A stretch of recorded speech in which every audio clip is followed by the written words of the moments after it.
You're warmly welcome to Saman Yapa YouTube channel. This is your favorite program, දවසකට වතාවක් කතාවට රටාවක්. අද දවසේ පාඩමින් මම ඔයාලට කියලා දෙන්නේ අතිශයින්ම වැදගත් වන එක්තරා වාක්‍ය රටාවක් සම්බන්ධව. මම ඔයා තරම් වයස නැහැ. ඔයා මම තරම් මහන්සි වෙලා වැඩ කරන්නේ නැහැ. අපිට ඔයාට තරම් සල්ලි ගොඩක් නැහැ. මම ඔහු තරම්ම නිතරම ෆෝන් එක පාවිච්චි කරන්නේ නැහැ. ඇයගේ සහෝදරිය තරම්ම ලස්සන නැහැ. මේක ඒක තරම්ම හොඳ නැහැ. මෙන්න මේ වාගේ අපි යම් දේවල් සංසන්දනාත්මකව කතා කරනවා. මෙන්න මේ වාගේ දේවල් හරියටම කියන හැටි තමයි අද දවසේ පාඩමින් මම ඔයාට කියලා දෙන්නේ. ඒ නිසා සුපුරුදු විදියටම පාඩමේ මුල ඉඳන් අවසානයේ දක්වා සවන් දෙන ඔයාට මේ සියල්ලම කිසිම අඩුවක් නැතුව ඉගෙන ගන්න හැකියාව තියෙනවා.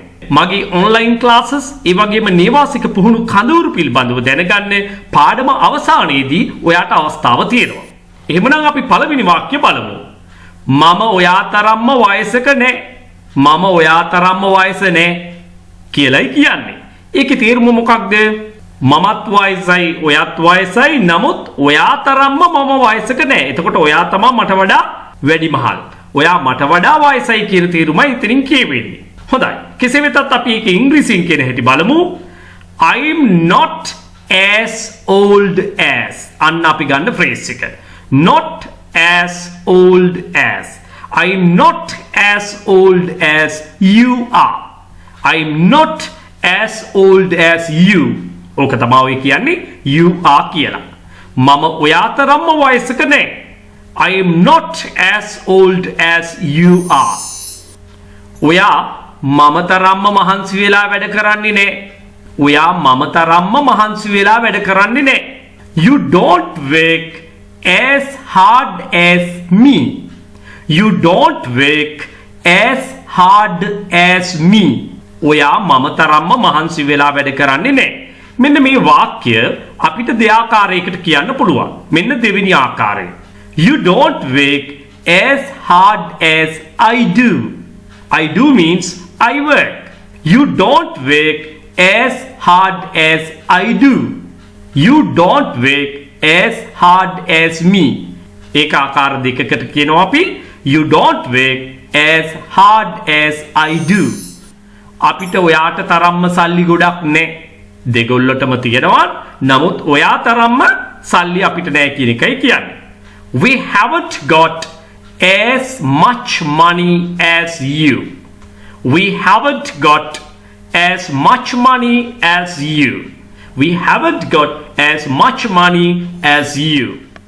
මම ඔහු තරම්ම නිතරම ෆෝන් එක පාවිච්චි කරන්නේ නැහැ. මම ඔහු තරම්ම නිතරම ෆෝන් එක පාවිච්චි කරන්නේ නැහැ.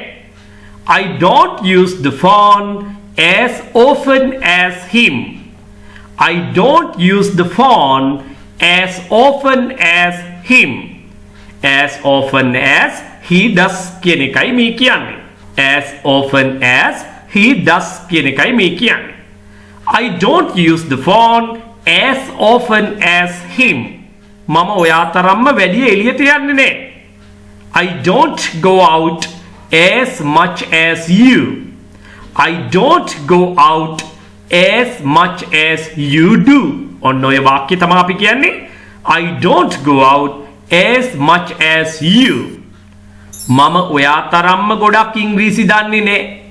මං ඉතින් ඔයා තරම්ම ගොඩක් ඉංග්‍රීසි දන්නේ නැහැ. I don't know as much English as you. I don't know as much English as you do. ඉතින් අපි මේක කියන්නේ කොහොමද? මම ඔයා තරම් ගොඩක් ඉංග්‍රීසි දන්නේ නැහැ. I don't know as much English as you. I don't know as much English as you do. ඔහුගේ සහෝදරයා තරම්ම දක්ෂ නැහැ. ඔහුගේ සහෝදරයා තරම්ම දක්ෂ නැහැ. He is not as clever as his brother. He is not as clever as his brother.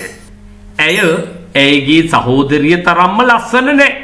She's not as gorgeous as her sister. She's not as gorgeous as her sister.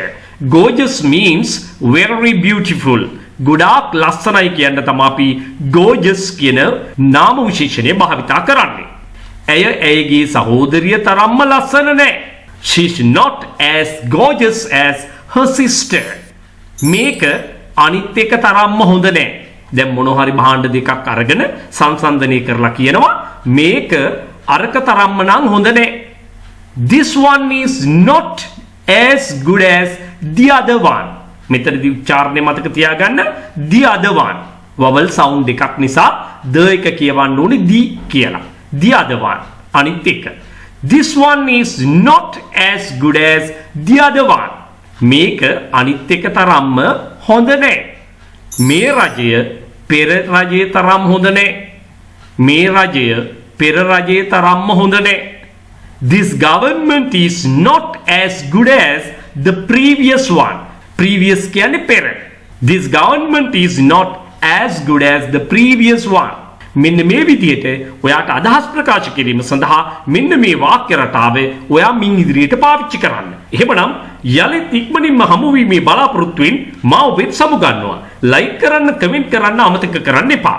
මිතුරන් අතරේ ෂෙයා කරමින් ඊළඟ video නරඹන්න සූදානමින් ඉන්න. So bye everyone.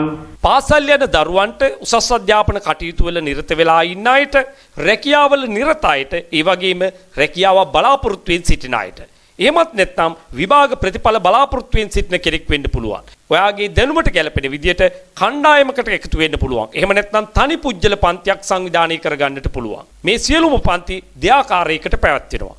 Online classes ලෙසත්, නේවාසික පුහුණු කඳවුරු ලෙසත්. විශේෂයෙන්ම පාසල් යන දුවලා පුතාලට නම් ඔවුන්ගේ නිවාඩු කාලවලදී මේ නේවාසික පුහුණු කඳවුරු සඳහා සහභාගී වෙන්න පුළුවන්.